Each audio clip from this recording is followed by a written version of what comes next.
You got a tattoo? Then you gotta have a story behind it. We're Tat-Stories, and we bring our viewers those stories. Our crew has been located by their dental records in Pacific Beach in sunny San Diego, where they grabbed inktails till they dropped. Check out what inktails the kahuna, baseball guy, and MVPT grabbed for us. Don't worry, their families are claiming their remains. We are kidding, folks. Our first story this week comes from a gal with Plu something on her hip. We're not sure what it is. Our second is Mad Max from England. Need we say more? Our third is a gal who gives us the skinny on thinking about consequences. And our final is one awesome and engaging cover-up with cool banter.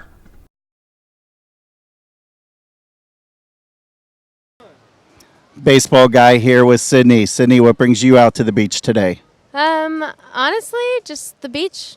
It's pretty sunny out. It feels good. I love the beach. And you've got some lovely flowers on you. Why don't you tell us a little bit? What kind of flowers are they?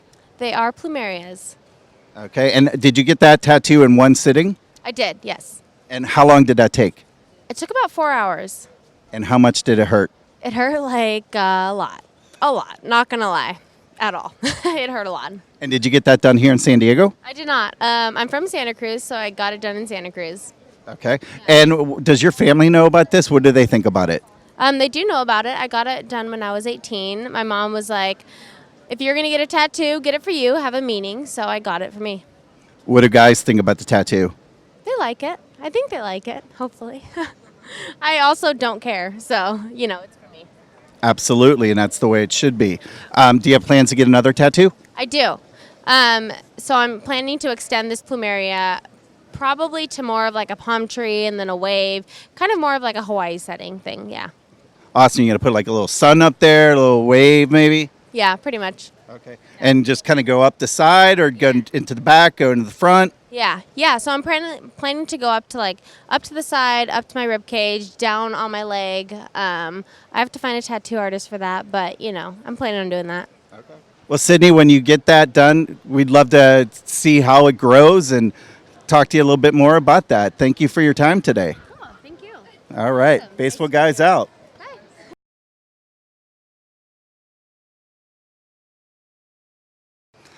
Baseball guy here with Max. Max, where are you from? I'm from England. Jolly old England here in the good old USA. And you've got an arm that just stands out. I just love it. And tell me about it. So I wanted a kind of Polynesian theme, but not the same old stuff. So there's a little bit of in there, but I want a heavy black, and that's what I've got. Yeah. It almost has like a Polynesian, but almost a little bit mechanical look to it as well. Yeah, that wasn't any intention, but sounds nice. Yeah, if there's some mechanical, I'm happy. Yeah. How long did it take to get that one done? So it was 6 full-day sessions. So we're talking maybe like 32 hours, maybe a bit more. Did you take any breaks in those days or just one day after the other? Just lunch breaks. Nothing much. And how much did that take out of you getting that tattoo? A lot. So I think the healing process was the worst, especially with the elbow. You can't put your elbow down on the sofa. You can't, The healing process is brutal. How long ago was it that you got it done? Finished it about 5 months ago. So it's still quite fresh. And what's your next tattoo? Next arm. What are you going to get done? No idea yet. No idea.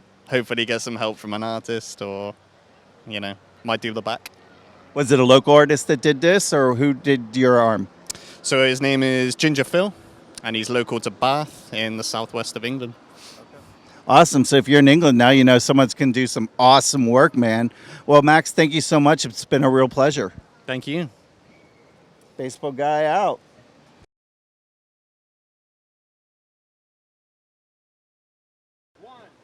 Baseball guy here, and I have Haley. Haley, what brings you to the beach today? Having the weekend off and here with my 2 girlfriends.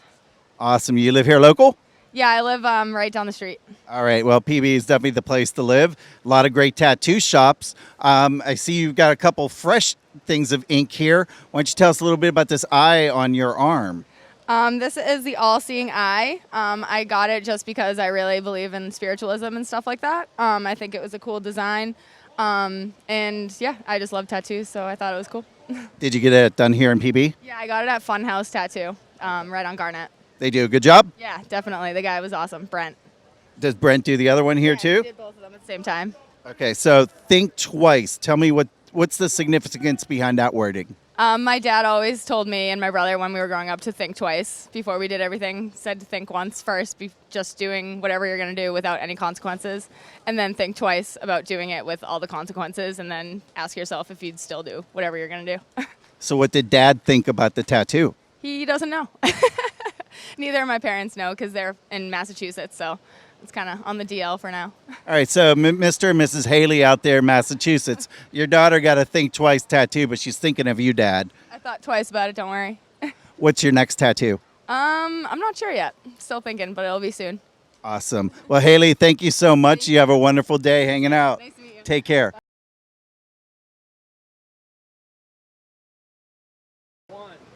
Baseball guy here with Kim. And Kim, you have one of the better cover-up pieces of art I've seen.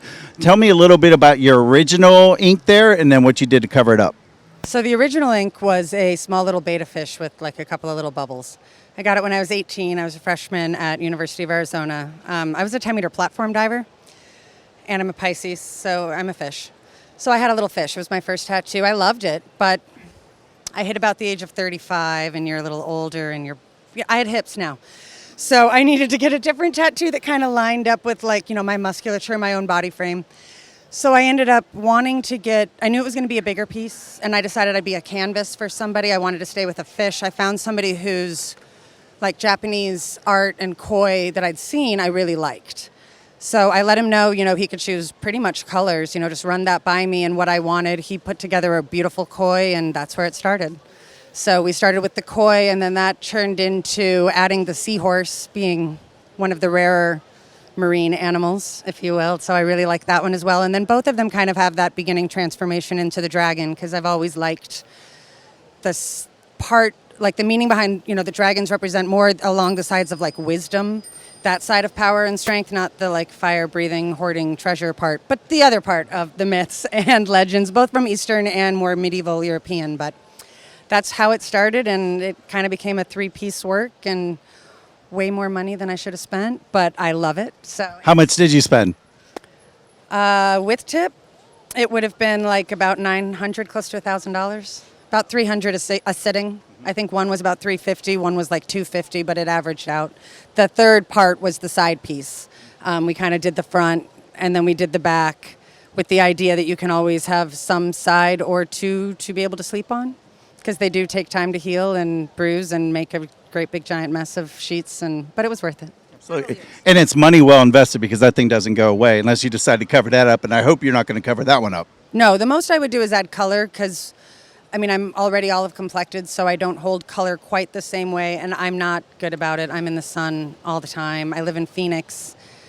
I manage the heat. I'm here in San Diego and out in the sun again. And so, it does change the coloring, but that's where you decide when and where, you want the detail picked back up. But you pick the good artists. You pick the guys that do the good work that'll last longer. And it's going to alter.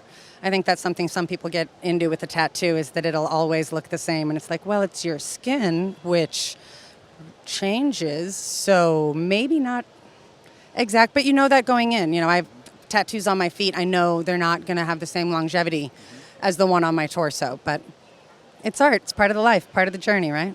Now, it sounds like you really love your artist. And so, especially for any of our viewers out in Phoenix, do you want to give a shout out to your artist? My artist is going to be so insulted that I forgot his last name, but he was Scott from Divinity Tattoo, and it was the one at Cave Creek and Cactus Road. I can't remember Scott's last name. Well, if Scott gets some more business, then Scott will be okay with that. Yeah. It took months. It was the first time that I went in to get ink and actually had to make an appointment and wait, because he's that talented. My best friend Winter actually was the one that led me to the shop. Knew that he did really, really good work. I think he had actually done some of hers, and then just kind of went from there. And it became, he started it. I wanted to be that one piece. He actually freehanded the middle part on the side, just I think I stood there with my arm above my head, and he made a couple of little like cross X's, and he's like, "Okay, lie down." I'm like, "All right, here we go." I mean, it's trust. But, you know, his work spoke for itself, and he was great. You know, first time I ever experienced, you know, paying somebody money to have me daydream about punching him in the head. But, you know, that's what happens. You know, they're climbing up close to the rib cage, and I'm like, so how much higher? He's like, maybe another inch and an inch, maybe. I'm like, okay. He's like, you all right? I'm like, just daydreaming about elbowing you in the face. No big deal. I'm not going to do it. Just kind of seems like a good idea right now. But that's what we do, you know. It's the price you pay. Absolutely. So it was worth it for me. That's great stuff. So God made a great work of art. Scott made it better. And we just thank you for your time today. Did you hear him slide that one in there? That was smooth, man. That was just butter right there. This guy knows what he's doing. That's why he's on YouTube. Baseball guy out.